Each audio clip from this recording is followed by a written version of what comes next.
Энэ балыг надад зараад харуулдаг. Чи ажлын ярилцлаганд орох гээд нэг компани дээр яваад очлоо гэж бодъё. Тэгсэн тухайн чамайг ярилцлаганд дуудсан ажилт нь энэ балыг нэг зараад харуулад өгөөч гэж хэллээ гэж бодъё л та. Чи ямар хариулт үзүүлэх вэ? Сандрах уу, гацаж дөгдөрөх уу, хоолой чинь жижигэд яхаа мэдэхгүй болох уу? Have you ever had a dreams that you had Яг ийм нөхцөл байдал чиний өмнө нүр дээр чинь тулаад ирэхэд яг ямархуу хариулт үзүүлж, ямархуу тохиромжтой хариу хэлэх вэ гэдгийг би өнөөдөр та нарт харуулахаар бэлдээд байна. Тэгэхээр энийг ярихаас өмнө хэдүүлээ шууд харуулах зүйлээ хийхээс өмнө нэг 3 зүйлийг бол маш сайн ойлгож хэрэгтэй. За эхлээд бол бид нэг үндсэн ойлголт гэдэг зүйл байгаа, үндсэн ойлголт. За энэ дээр бол чи энэ балыг ерөөс зарахтаа чухал биш. Чи энэ балыг яг яаж зарах вэ гэдэг нь хамгийн чухал. Чиний зарж байгаа объект юу ч хийж болно. Бал, ном, ус. Тэгэхээр чиний яг зарж байгаа зүйл чинь яг юу байх нь тийм ч чухал бол биш. Хамгийн гол нь чамтай ярилцаж сууж байгаа хүн бол чамайг яг яаж сэтгэж ийн, асуудал тулах үе тэр асуудлыг яаж бүтээлч байдлаар шийдэж даван гарч ийнэ гэдгийг л сонсох хүсэж байгаа. Тэгэхээр ажлын ярилцлаганд дуудсан хүмүүс чамаас 3 зүйлийг хайж байгаа. Нэгдүгээрт бол сэтгэл хөдлөлөө яаж хянаж байна вэ? Сэтгэл хөдлөлөө яаж удирдах байна вэ? Дарамт шахалт ирэх үед тэнийг яаж давж гарч ийн? Өөрөөсөө өндөр албан тушаалтай хүн урд чинь ирээд юм яриа суух үед тэр хүнтэй өөрийнхөө байж харьцаж чадж гэнэ гэдгийг харж байгаа. Хоёрдугаарт бол мэдээлэл цуглуулахын тулд асуулт асууж чадж гэнэ гэдэгт байгаа. За ихэнх хүмүүс мэдээлэл цуглуулахын тулд огт асуулт асуудаггүй. За чамтай яриа сууж исэн гар шууд энийг нэг зараад үзүүлээч гэсэн чинь чи шууд үзгийг аван готаа. Энэ бол өстой гоё бал маш чанартай амар сайн гардаг гэж ярих нь бол буруу. Энэ нь чамааг өөрөө анхлан суралцагч байна гэдгийг шууд илтгэдэг. Ингэж ярих нь хамгийн тохиромжгүй буруу зүйл байна.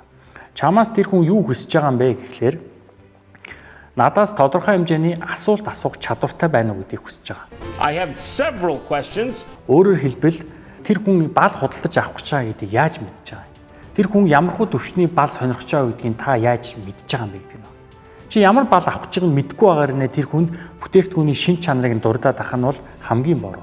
Тийм учраас мэдээлэл цуглуулж асуулт асуух хэрэгтэй. За хоёрдугаарх нь юм байна.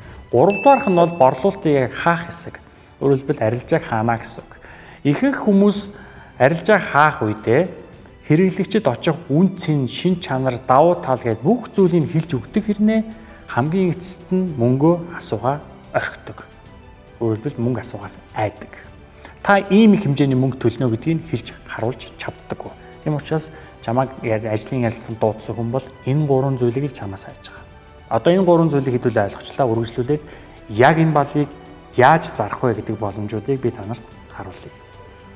Эхний жишээ бол шүтэж явдаг алдартныг нь ашиглаж борлуулалтыг хаах буюу арилжааг хаах. За илүү энэ балыг нэг зараад үзүүлээд гэж. Юу гэж би танаас нэг асуулт асууя л да. Таны хамгийн хайртай алдартай хэн бэ? Брюс Ли.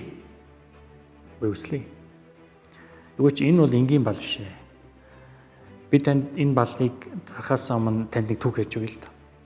Брюс Ли нэг тэмцээнд орж агаад маш хүнд бэртэл аваад нуруундаа маш хүнд бэртэл аваад эмнэлэгт хүргэсэн байдаг.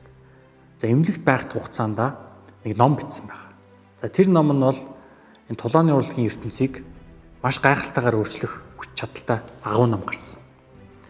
Тэр үед Брюс Ли яг энэ үзэгтээ ижлэн үзгээр бичиж ирсэн. Харин та Брюс Лигийн түүхийн нэг хэсэг болохыг хүсэж байна уу? Хоёр дахь жишээ. Супер хүчийг ашиглаж борлуулалтыг хаах. За чи ч бас шин санаа гаргаж чаддаг юм байна. За одоо би чамайг ямархуу бүтээлч вэ гэдгийг харъя л да. Энэ балыг зараад үзүүлээд. Танаас нэг асуулт асууя л да. Та супер хүчтэй байх байсан бол ямар супер хүчтэй байхыг хүсэх вэ? Үл үзэгдэгч буюу алга болдог чадвар. Үл үзэгдэх чадвар. За энэ бол энгийн үзэг биш. Энэ бол супер хүчтэй үзэг. Одоо та харж байгаачлан би энийг ингээд эргүүлэх юм бол алга болчихж байгаа. Одоо та намайг харахгүй байна. Одоо харин та намайг харж байна. Та юу мэрэн да? Oh, I'm impressed.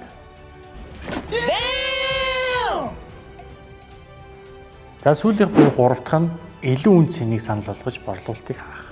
За илүү энэ балыг зараад үзүүлээд. Та хамгийн сүүлд хийсэ бал авсан бай. За би чинь сүүл жилийн өмнө авсан. Тэг яг жилийн өмнө авсан. Хувьдаа юу, аль эсвэл ажилдаа юу? Хувьдаа. Тийм. Хувьдаа ирэх гэж. За та бал авахдаа яг яаж сонгож авдаг вэ? Энгийн гоё үзэг авдаг уу? Аль эсвэл тийм тасарсан суперийг авдаг уу? Үгүй яах вэ? Зүгээр нэг тийм байдаг. Гэхдээ энгийн мөртлөө тийм гоё үзэгнүүдийг л хөвчлэн авд юм дөө. За нэмээд та баланд ер нь хэдэн төгрөгийг зарцуулдаг юм? За сүүлд чинь би нэг 200 мянган төгрөгөөр авчлаа да. 200 мянган төгрөг. Тэгвэл бид нарт асуудалтай байна да. Тийм үү? Яг ямар асуудал байна гэж? Энэ бал таны хэлж байгаагаас хэд дахин илүү хүнтэй. Хэр үнэтэй? Энэ бал бол сая төгрөгөөр зарагдаж байгаа. Төөх нэг ганцхан бал 1 сая юу? Таны зөв. Юу гэж хүмүүс энэ балны үн цэнийг мэддэггүй л хамаагүй учраас. Warren Buffett карьерийнхаа өсөлтийн үед хамгийн чухал бичиг баримтан дээр яг энэ балыг ашиглаж гар үсгээ зурсан байдаг. Энэ бал бол түүх. Энэ бол өөрийн гэсэн түүхтэй бал. Тэгэхээр та өөрийнхөө түүхээ энэ балаар бүтээхэд бэлэн үү? Мэдээж бэлэн штэ. Бос түүний харж чадахгүй тэр гоо зүг би харж чадчих штэ. Яагаад би чаддгүй юм? Вэ гэхдээ та сая төгрөг зарцуулаад энэ балыг авч чадах уу? Сая төгрөг байна. Асуудал алга би аавна. За тэгвэл хоёулаа тохиролцож чадлаа. Баяр хүргэе. Энэ бал таних боллоо. Та нарын харж байгаачлан би энэ үзийг зарах гэж тухайн хэрэглэгчийг хүчтэй шахсангүй. Би энэ үзийг зарах гэж тухайн хэрэглэгчээс асуултуудыг асууж мэдээллүүдийг цуглуулсан. Би энэ үзийг зарах гэж тухайн хэрэглэгчээс мөнгийг нь маш зоригтойгоор асууж чадсан. Үүний цаана энэ бүгдийг нэгтгэхэд базаад хэлэхэд бол үүний цаана бол таны биеийн хилэмж, дуу хоолой, үг сонголт гэдэг зүйлс маань бол давхар багтаад явдаг байна. Нэг зүйлийг битгий март. Энэ үзгийг зарах нь ерөөсөө чухал биш. Энэ үзгийг харин яг яаж зарах вэ гэдэг нь хамгийн чухал юм шүү.